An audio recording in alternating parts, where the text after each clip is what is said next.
Hey everyone, this is Matt from Studio 41, and we are here to discuss something that has been affecting YouTube for quite a while over the past few days, and it is involving the recent adpocalypse that is going on, and as well as the blacklisting of several channels that has been occurring fairly recently as well. So it turns out that several YouTube channels like Monday Mad, Rageaholic, Mr. Repsion, they've been talking about the blacklisting that has been occurring on their channels, with several videos being demonetized over either controversial things or if it's just on even mundane things like say they use a swear word or anything of the sort. And at first it was already well known that they were getting targeted by YouTube's algorithms, which was censoring certain content that involves politics. So if you discuss anything right-wing leaning or anything that's anti-Islam, anti-social justice, you were bound to have your video demonetized over it, which at the time was kind of the result of the whole thing at the very beginning with the whole PewDiePie Wall Street Journal hit piece, as well as the whole thing with that Chief Keef video where they said the N-word in the video, and then apparently the person who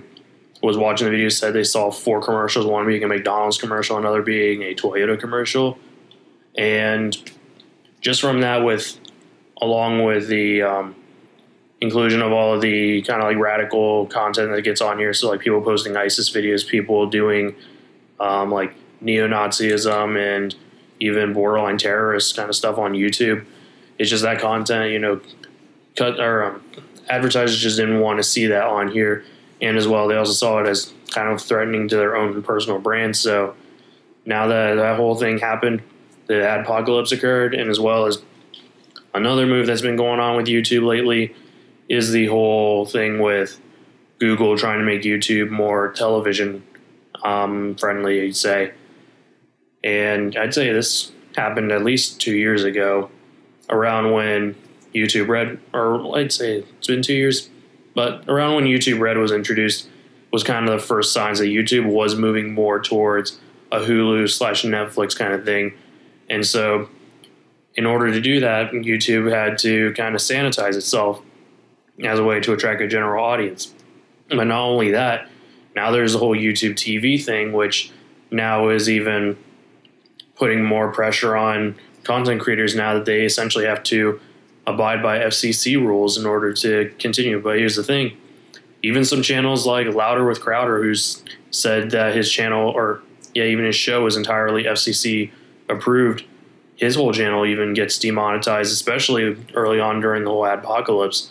when several channels were getting demonetized, even on content that wasn't even adult or anything. I mean, even PewDiePie's early videos, which when he started out, he was a kid's channel. So it seems now that with the whole Google manifesto and the whole thing regarding just how Google's politics have been playing part into the whole adpocalypse, it seems that now the question begs, what's going to happen after the whole thing settles, or what happens if things get worse and YouTube content creators can't keep making many more videos without, running into the risk of losing their, what essentially is their job, if in some cases. Now, for some people, say like us, we don't really have too much to worry about, since our most controversial thing is potentially the whole IGN video that Jeff made last year, and maybe like a few other things that barely crest above 20 views or anything of the sort. But along with that, I mean, we're perfectly fine. But I know with bigger channels and even channels that are trying to grow by discussing, say, like political content or even some gaming content, which somehow gaming, has been getting some hits by the adpocalypse and as well as the blacklistings, they may run into that whole thing. And even if they're a newer channel, they might even be outright intimidated into going into doing any kind of YouTube discussion, simply because of how things have been going with ad monetization and with people just not seeing much of an incentive.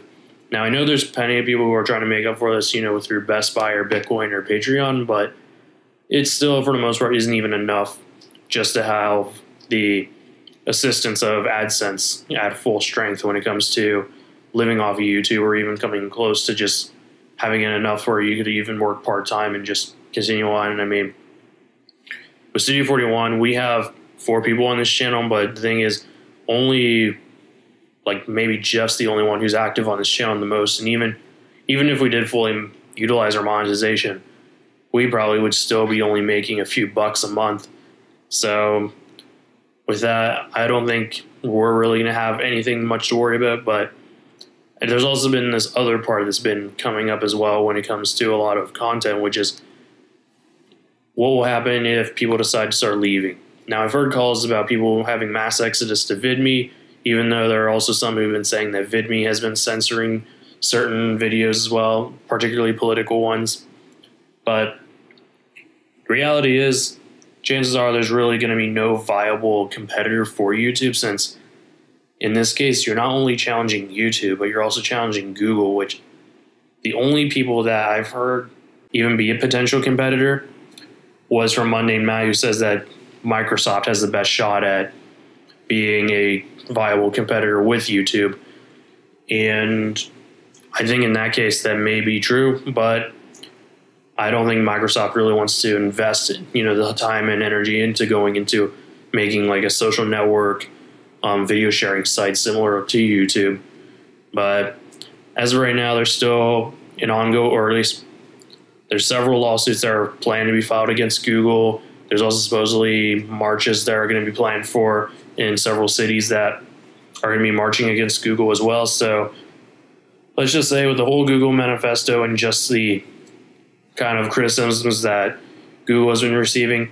I can see things maybe heading towards the better, but you never know if Google's going to double down on it. But I don't know. Things have been so weird with the YouTube sphere over the past few years, just with how much things have changed, and that